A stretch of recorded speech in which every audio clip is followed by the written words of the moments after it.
Коточок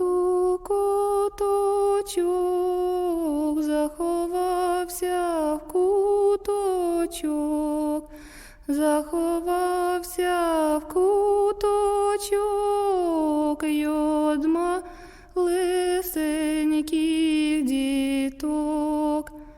Ти, котичок, не гуди, спить Романко, не збуди, бо Романко малесенький, спадки він же радесенький. Ой, він не хоче, дай не спить, дубцем треба його бить.